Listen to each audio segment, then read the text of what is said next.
علی مین گنڈا پور تقریباً جا چکے ہیں، بظاہر نظر یہی آ رہا ہے. تو ابھی آپ نے کہا خان صاحب نوجوانوں کو دیکھیں، نیا نوجوان وزیر اعلیٰ سہیل آفریدی آ رہا ہے، اور کل منسٹر صاحب طارق صاحب کہہ رہے تھے کہ ہمارے فیصلے جو ہیں وہ کابل سے نہیں ہوں گے، یہاں سے ہوں گے. بےہودگی ہے. تو آپ مجھے یہ بتائیں کہ یہ فیصلہ خان صاحب کا کیسا ہے؟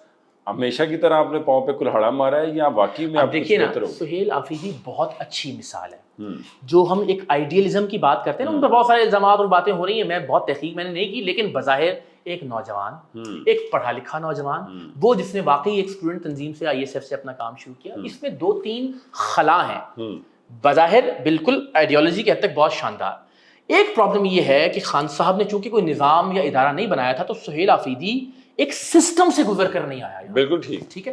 یعنی وہ یونین کاؤنسل سے الیکٹ ہوتا، پھر وہ ڈسٹرکٹ میں الیکٹ ہوتا، تحصیل میں الیکٹ ہوتا، پھر ڈویژن میں الیکٹ ہوتا، پھر پروونس میں الیکٹ ہوتا.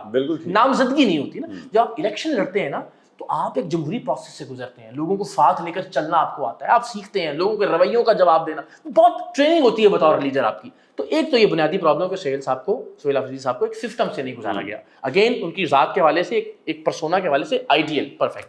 دوسرا سب سے بڑا پرابلم سر کہاں ہے کہ جب آپ نے اقتدار کے مزے لینے ہوتے ہیں، جب صورتحال بالکل آپ کے کنٹرول میں ہوتی ہے، تب تو آپ جہانگیر ترین کو نوازتے ہیں، تب آپ شیخ رشید کو نوازتے ہیں، تب آپ فردوس عاشق عوان کو نوازتے ہیں. جب آپ نے لڑائی لڑنی ہے، جب اس کے پاس بیچارے کے پاس 0% مارجن نہیں ہے ڈیلیور کرنے کا، دہشت گردی کے خلاف جنگ کا معاملہ الگ ہے، آپ جیل کے اندر ہیں، جب فائٹ کرنا ہے تو آپ نے ایک جذباتی بندے کو آگے کر دیا. وہ ڈیلیور کرنے کی توقع ہی نہ کریں. آپ ایک مشکل وقت میں آپ نے ایک آدمی کو پھنسانے کے لیے اس بندے کا انتخاب کیا جو بیچارہ مڈل کلاس سے تھا. تو اقرار بھائی وہ تو کیا ڈیلیور کر پائے گا؟ وہ تو خود کہہ رہے ہیں وہ ان کاموں کے لیے نہیں آئے، وہ تو اس لیے آ رہے ہیں کہ وہ خان صاحب کی تحریک چلائیں گے، ان کو باہر نکالنے کے لیے. کتنی بڑی زیادتی ہے کہ آپ ایک پورے صوبے کا وزیر اعلیٰ اس بنیاد پر متعین کر رہے ہیں کہ وہ سڑکیں، وہ ہاسپٹلز، وہ کالجز، وہ یونیورسٹیز کی، وہ خان صاحب کی رہائی کی تحریک، وہ خان صاحب کے پولیٹیکل نیریٹو کو آ کے لے کے چلے گا. تو یہ اس شخص کے ساتھ بھی ناانصافی اور زیادتی ہے کہ جسے آپ ایک موقع ہی نہیں دے رہے کہ وہ لوگوں کی خدمت کر سکے، وہ اپنے حلقے کے یا اپنے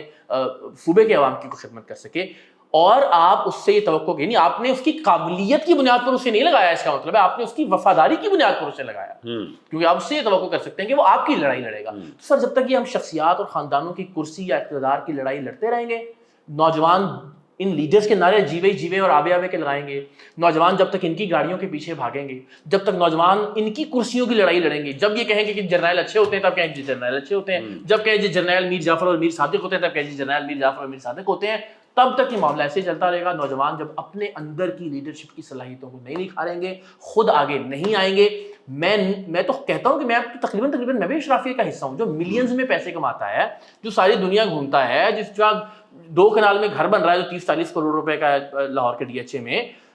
اس آدمی، میں تو نہیں کہتا کہ میں مڈل کلاس کو ریپرزینٹ کر سکتا ہوں، میں اسی لیے کہتا ہوں کہ آپ دورے والا سے، آپ دادو سے، آپ سیون سے، آپ بھلوال سے، آپ یہاں سے کسی نوجوان کو تراش کر لائیں گے جو پریزنٹیبل ہو، جو سسٹم سے گزر کر آیا ہو، جو جمہوری طریقے سے آیا ہو. اقرار الحسن نے یا عمران خان نے نامزد نہ کیا اس کو کہ یار ہمارا وفادار ہوگا، تو آپ دیکھیں گا پاکستان بدل جائے گا انشاءاللہ.